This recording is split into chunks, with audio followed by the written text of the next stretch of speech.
Hello everyone, आप सभी का स्वागत है आपके अपने यूट्यूब चैनल में। तो इन्वायरमेंट का लेक्चर नंबर फर्स्ट, जिसमें हम 25 क्वेश्चन देखेंगे और पार्ट 1 में, ठीक है। पार्ट 2 में 25 क्वेश्चन देखेंगे। लगभग जो है 50 से 55 क्वेश्चन हम लोग देखने वाले हैं, यानी डिस्कस करने वाले हैं। और बहुत ही इंपॉर्टेंट ये क्वेश्चन है। ये question UPSC, NDA, SSC, RRB, state PCS में आया हुआ है, ठीक है। और यूपी टेट में भी यहाँ से कुछ प्रश्न आए हुए हैं, ठीक है। जैसे बात करेंगे पहले प्रश्न की, तो देखिए हमारा पहला प्रश्न क्या कह रहा है। कह रहा है कि पर्यावरण क्या है, ठीक है। पर्यावरण केवल वायु है, केवल जल है। तो राइट आंसर क्या हो जाएगा, जैविक एवं अजैविक घटकों का समुच्चय होता है इन्वायरमेंट, ठीक है। ऑप्शन नंबर सी करेक्ट हो जाएगा, ठीक है। ये हमारा पहला लेक्चर है। तो अगर आप चैनल पर नए हैं तो चैनल को सब्सक्राइब कर लीजिएगा, अगर आपका मन करे तो। मैं फ़ोर्स नहीं करता, मैं चीज़ें पढ़ाता हूँ और अच्छे तरीके से पीवाईक्यू क्वेश्चन कराता हूँ। अगला क्वेश्चन है पारिस्थितिकी यानी इकोलॉजी शब्द का प्रतिपादन किसने किया। तो राइट आंसर क्या हो जाएगा, अर्नेस्ट हेकेल ने क्या किया, इकोलॉजी शब्द का प्रतिपादन किया था। अगले क्वेश्चन की ओर बढ़ते हैं। हमारा अगला क्वेश्चन क्या कर रहा है, देखिए अगला हमारा क्वेश्चन है कि पारिस्थितिकी का अध्ययन किससे संबंधित है। तो पारिस्थितिकी का अध्ययन जो है जीवों और उनके पर्यावरण के पारस्परिक संबंधों से ये संबंधित होता है, रिलेटेड होता है, ठीक है। चलिए आगे बढ़ते हैं, अगला क्वेश्चन देखते हैं। अगला हमारा क्वेश्चन क्या कह रहा है, हमारा अगला प्रश्न कह रहा है कि निम्नलिखित में से कौन जैविक यानी बायोटिक कंपोनेंट है, वायु, जल, बैक्टीरिया, मिट्टी। तो राइट आंसर क्या हो जाएगा, बैक्टीरिया जो है ये बायोटिक घटक होता है। ऑप्शन नंबर सी करेक्ट हो जाएगा। नेक्स्ट क्वेश्चन की ओर बढ़ते हैं। नेक्स्ट क्वेश्चन हमारा क्या कह रहा है, नेक्स्ट क्वेश्चन कह रहा है फ्रेंड्स कि निम्नलिखित में से कौन सा अजैविक अबायोटिक घटक है। अबायोटिक घटक क्या हो जाएगा, सूर्य का प्रकाश, ठीक है। ऑप्शन नंबर सी करेक्ट हो जाएगा। अगला क्वेश्चन है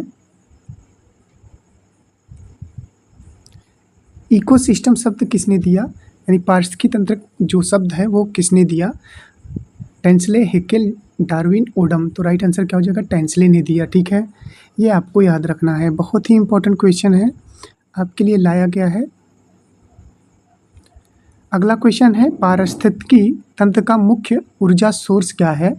तो ये हो जाएगा सूर्य, ठीक है। पृथ्वी पर ऊर्जा का सबसे बड़ा सोर्स जो है वो सूर्य है, ये आपको याद रखना है। अगले क्वेश्चन की ओर बढ़ेंगे। हमारा अगला प्रश्न क्या कह रहा है, कह रहा है उत्पादक प्रोड्यूसर कौन होते हैं। प्रोड्यूसर जो होते हैं ये हरे पौधे होते हैं। ऑप्शन नंबर सी यहाँ पे आपका राइट आंसर हो जाएगा। अगले क्वेश्चन की ओर बढ़ते हैं। अगला हमारा क्वेश्चन है, देखिए क्वेश्चन ये मैं थियरी में पढ़ा चुका हूँ, इसलिए मैं पीवाईक्यू के फॉर्म में पढ़ा रहा हूँ, चीज़ें सिर्फ मैं रिवीजन करवा रहा हूँ, ठीक है। प्रथम उपभोक्ता यानी प्राइमरी कंज्यूमर कौन कहलाता है, तो शाकाहारी कहलाते हैं, ठीक है। ये आपको याद रखना है, वेजिटेरियन कहलाते हैं, ठीक है। और नॉन वेजिटेरियन मांसाहारी, ओमनीवोरस जो होते हैं ये मांसाहारी शाकाहारी दोनों होते हैं, ठीक है। ये आपको याद रखना है।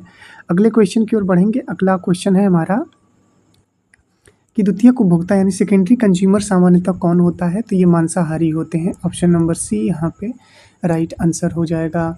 अगले क्वेश्चन की ओर बढ़ते हैं। हमारा अगला क्वेश्चन क्या कह रहा है, क्वेश्चन कह रहा है कि अब घटक यानी डीकम्पोजर का उदाहरण क्या है। तो डीकम्पोजर का उदाहरण हो जाएगा कवक।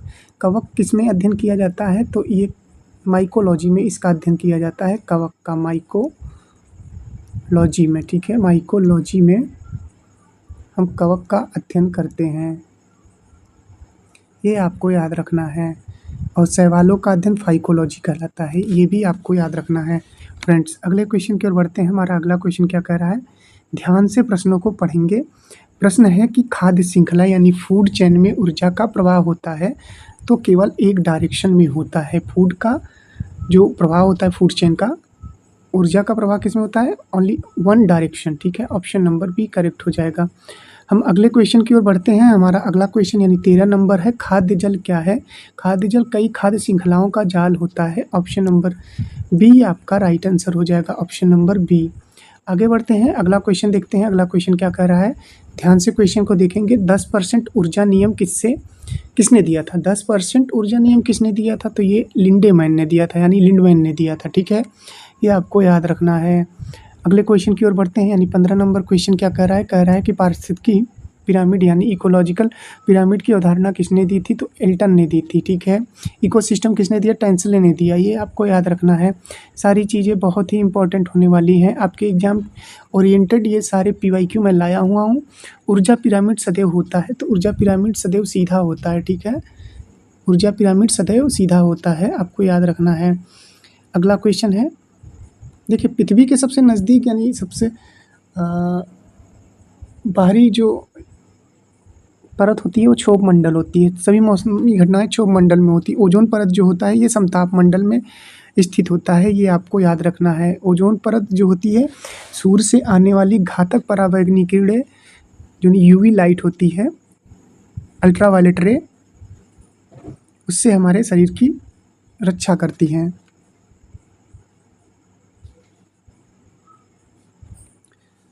अगला क्वेश्चन क्या कर रहा है? ओजोन परत किससे रक्षा करती है? तो ओजोन परत जो है ये पराबैंगनी किरणों से रक्षा करती है, यानी यूवी रेस से रक्षा करती है।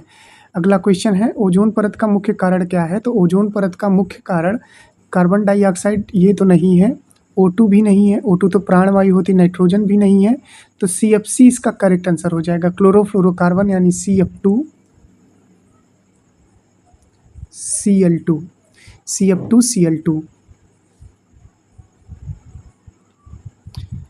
अगला क्वेश्चन है, जैव विविधता यानी बायोडाइवर्सिटी का सबसे समृद्ध क्षेत्र कौन सा है? तो उष्णकटिबंधीय वर्षावन जो होते हैं ये बायोडाइवर्सिटी का सबसे समृद्ध क्षेत्र होता है। बायोडाइवर्सिटी डे कब मनाया जाता है? ये आपको पता होना चाहिए कब मनाया जाता है। बायोडाइवर्सिटी डे जो है ये आपका 22 मई को मनाया जाता है। कब मनाया जाता है? 22 मई को। ये आपको याद रखना है दोस्तों, ठीक है। चलिए आगे बढ़ते हैं, अगला क्वेश्चन देखते हैं। नेक्स्ट क्वेश्चन कह रहा है कि भारत में जैव विविधता हॉटस्पॉट की संख्या, जैव विविधता बायोडाइवर्सिटी हॉटस्पॉट की संख्या कितनी है? तो ये हो जाएगी 4, ठीक है। कितनी हो जाएगी? 4, ये आपको याद रखना है। क्वेश्चन क्या पूछ रहा है? ग्रीन हाउस गैस नहीं है, कार्बन डाइऑक्साइड तो है, ग्लोबल वार्मिंग CH4, मीथेन भी है जिसे मार्स गैस बोलते हैं, मार्स गैस बोला जाता है। ड्राई आइस बोलते हैं CO2 को, ये आपको याद होना चाहिए। ड्राई आइस किसको बोलते हैं? CO2 को बोलते हैं, ठीक है। N2 जो हो जाएगा ग्रीन हाउस गैस नहीं है। चलिए नेक्स्ट क्वेश्चन देखते हैं। नेक्स्ट क्वेश्चन क्या कह रहा है? नेक्स्ट क्वेश्चन हमारा कह रहा है कि वैश्विक ताप वृद्धि यानी ग्लोबल वार्मिंग का मुख्य कारण क्या है? ग्रीन हाउस गैसों में वृद्धि। ग्रीन हाउस गैसों में जब वृद्धि होगी तो ग्लोबल वार्मिंग यानी टेम्परेचर बढ़ेगा, ठीक है। अगला क्वेश्चन है, देखिए क्वेश्चन बहुत ही अच्छे और बहुत ही इम्पोर्टेंट लाया हूँ, ठीक है।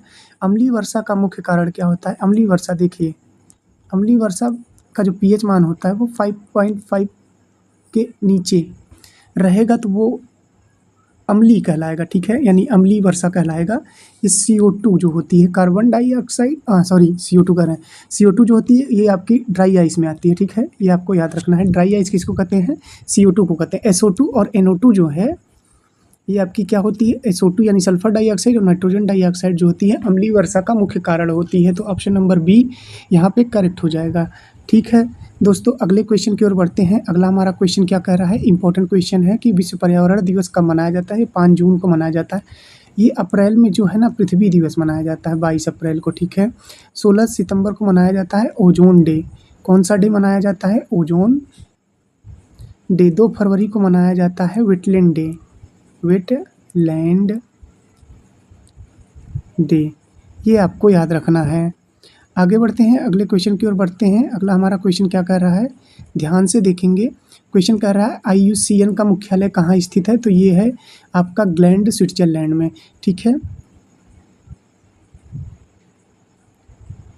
नेक्स्ट हमारा क्वेश्चन क्या कह रहा है? कह रहा है कि IUCN रेड लिस्ट का उद्देश्य क्या है? तो संकटग्रस्त प्रजातियों की सूची तैयार करना IUCN रेड लिस्ट का उद्देश्य होता है। जैसे रेड डेटा बुक क्या होते हैं? विलुप्त प्राणियों से रिलेटेड होते हैं ना, वैसे ही, ठीक है। चलिए नेक्स्ट क्वेश्चन देख लेते हैं क्या कह रहा है। कह रहा है भारत का पहला राष्ट्रीय उद्यान कौन सा है?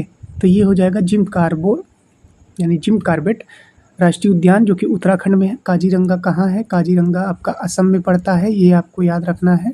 गिर कहाँ पड़ता है? तो ये जीजे यानी गुजरात में पड़ता है। रणथंभौर कहाँ पड़ता है? राजस्थान में पड़ता है। राजस्थान का क्षेत्रफल जो है भारत में सबसे ज़्यादा, उसके बाद एमपी है, उसके बाद महाराष्ट्र है, फिर उसके बाद उत्तर प्रदेश आता है 2,40,928 वर्ग किमी। ठीक है, ये चीज़ें आपको याद रहनी चाहिए। अगला क्वेश्चन है, क्वेश्चन क्या कह रहा है, कर भारत में टाइगर प्रोजेक्ट कब प्रारंभ हुआ था, तो 1973 में प्रारंभ हुआ था, ये आपको याद रखना है। नेक्स्ट क्वेश्चन की ओर बढ़ेंगे। नेक्स्ट क्वेश्चन दोस्तों हमारा क्या कह रहा है, प्रोजेक्ट एलिफेंट कब शुरू किया गया था। प्रोजेक्ट एलिफेंट जो है 1992 में शुरू किया गया था। कब शुरू किया गया था, 1992। अगले क्वेश्चन की ओर बढ़ेंगे। हमारा अगला क्वेश्चन क्या कह रहा है, कह रहा है निम्नलिखित में से कौन सा रामसर कन्वेंशन से संबंधित है, तो ये हो जाएगा रामसर कन्वेंशन से ना। ठीक है, वेटलैंड डे जो कि 2 फेब को मनाया जाता है, वेटलैंड डे। ठीक है, ये आपको याद रखना है। ऑप्शन नंबर बी करेक्ट हो जाएगा। चलिए दोस्तों आगे बढ़ते हैं, अगला क्वेश्चन देखते हैं। हमारा अगला क्वेश्चन है कि रामसर कन्वेंशन किस वर्ष अपनाया गया था, तो ये 1971 में अपनाया गया था रामसर कन्वेंशन। ठीक है, ये आपको याद रखना है। आगे बढ़ते हैं, अगला क्वेश्चन देखते हैं। अगला हमारा क्वेश्चन क्या कह रहा है, कह रहा है कि CITES का संबंध किससे है, तो CITES का संबंध संकटग्रस्त वन्य जीव एवं पौधों के अंतर्राष्ट्रीय व्यापार से संबंधित होता है। ठीक है, ये हमेशा याद रखना है आपको। अगले क्वेश्चन की ओर बढ़ते हैं। हमारा अगला क्वेश्चन है, मॉन्ट्रियल प्रोटोकॉल का उद्देश्य क्या है, तो ओजोन परत की रक्षा करना मॉन्ट्रियल प्रोटोकॉल का मेन उद्देश्य था। क्योटो प्रोटोकॉल भी बनाए गए थे। ध्यान रहे कि ओजोन परत की जो मोटाई होती है वो आप डाप्सन में मेजर करते हैं। 16 सितंबर को मनाया जाता है ओजोन डे, ये आपको याद रखना है। O3 इसका फार्मूला होता है ओजोन का। ठीक है, O3।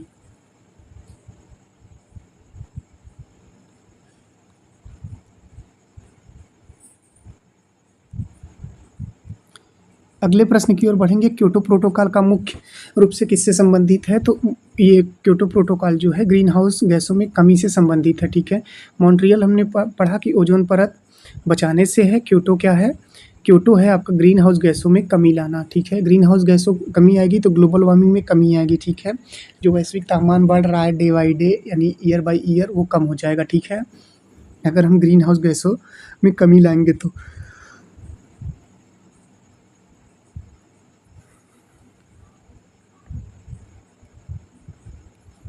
चलिए नेक्स्ट क्वेश्चन है, पेरिस एग्रीमेंट अपनाया गया था, कब अपनाया गया था, तो ये 2015 में अपनाया गया था। पेरिस कहाँ है, फ्रांस। ठीक है, फ्रांस की राजधानी पेरिस हो गई। अगले क्वेश्चन की ओर बढ़ते हैं। हमारा अगला क्वेश्चन है, भारत का राष्ट्रीय जैव विविधता प्राधिकरण NBA कहाँ स्थित है, तो ये आपका चेन्नई में स्थित है। चेन्नई, ठीक है, चेन्नई, ये आपको याद रखना है दोस्त। अगले क्वेश्चन की ओर बढ़ेंगे। हमारा अगला क्वेश्चन क्या कह रहा है, ध्यान से देखेंगे। क्वेश्चन कह रहा है साइलेंट वैली किस राज्य में स्थित है, तो साइलेंट वैली हो जाएगा आपका ये केरल में, ये आपको याद रखना है। अगले क्वेश्चन की ओर बढ़ेंगे। अगला हमारा क्वेश्चन क्या कह रहा है, क्वेश्चन कह रहा है कि चिपको आंदोलन का प्रमुख उद्देश्य क्या था। ठीक है, वन संरक्षण। ठीक है, वन संरक्षण के लिए चिपको आंदोलन चलाया गया था, ये आपको याद रखना है कि वनों की कटाई जो होती है उस पर रोक लगा। अगला क्वेश्चन है, चिपको आंदोलन किससे संबंधित है, वनों की कटाई से संबंधित है या वनों से संबंधित है। इसके जो प्रमुख रूप से जुड़ा कौन था, सुंदरलाल बहुगुणा जुड़े थे। ठीक है, ये आपको याद रखना है। अगले क्वेश्चन की ओर बढ़ते हैं। अगला क्वेश्चन हमारा क्या कह रहा है, क्वेश्चन कह रहा है कि ग्रीन मफलर किसे कहा जाता है, तो ग्रीन मफलर जो है दोस्तों ये वन को कहा जाता है। ठीक है, चलिए नेक्स्ट क्वेश्चन है। हमारा नेक्स्ट क्वेश्चन क्या कह रहा है, क्वेश्चन कह रहा है कि जैव आवर्धन यानी बायो मैग्निफिकेशन सबसे अधिक किस धातु से संबंधित है, तो पारा हो जाएगा। पारा जो है ये आपका एक लिक्विड मेटल होता है। क्या होता है, लिक्विड मेटल होता है। इसकी डेंसिटी जो होती है 13.6 × 10⁻³ kg/m³ होती है। डेंसिटी आपको याद ही करनी पड़ेगी। ठीक है, डेंसिटी याद कर लेंगे। पारा सीने बार होता है Hgs, पारे का संकेत क्या होता है, Hg। ठीक है, इसको मरकरी भी कहा जाता है।